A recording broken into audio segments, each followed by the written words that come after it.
Shalom. This week's Sedra is Sedra Nasso.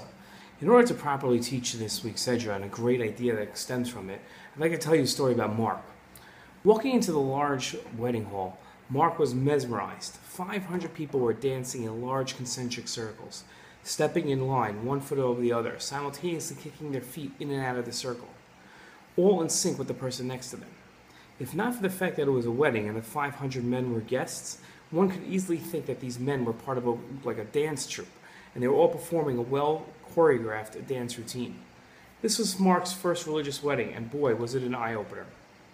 Every aspect of the wedding, including the dancing he was now witnessing, seemed imbued with meaning. Everything from lifting the veil to the bride walking around the groom to even placing the ring on the bride's finger were all explained to him with complex conceptual ideas. What meaning did the dancing have? Turning to his quote-unquote wedding tour guide, as Mark liked to refer to the nice man who was patiently explaining all that was going on and standing next to him, Mark asked him what meaning was behind the dancing. His guide started off the way he gave every answer. Well, on a simple level, the dancing is just it's an expression of celebration, done to express joy and to bring happiness to the bride and groom. But there's a much more complex idea to the dancing. Let me explain. His guide went on to quote this week's Torah portion, coincidentally falling on the same week as the wedding. Describing the job and the numbers of the Levium, God wrote, from the age of 30 years and upward until the age of 50 years, all who are fit to perform the service for the service and the work carrying the ark in the tent of the meeting were 8,580 people. His guide questioned the phrase, fit to perform the service for the service.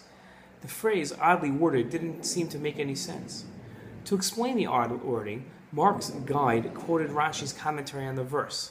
Rashi wrote that this refers to the music with cymbals and harps, which is a service for another service, the actual sacrifices.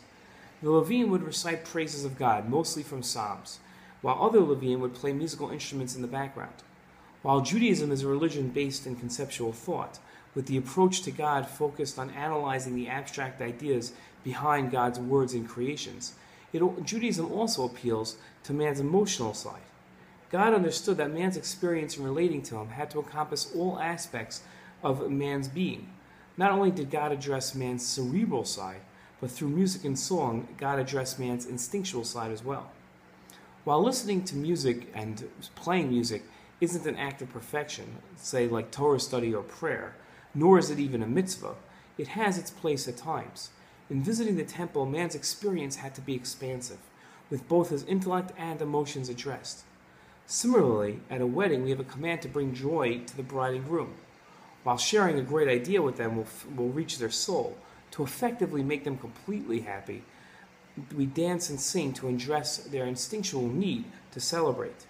The music and dancing at a wedding is more than just an expression of joy. It is a vehicle to bring joy and to the bride and to the groom. Shabbat Shalom.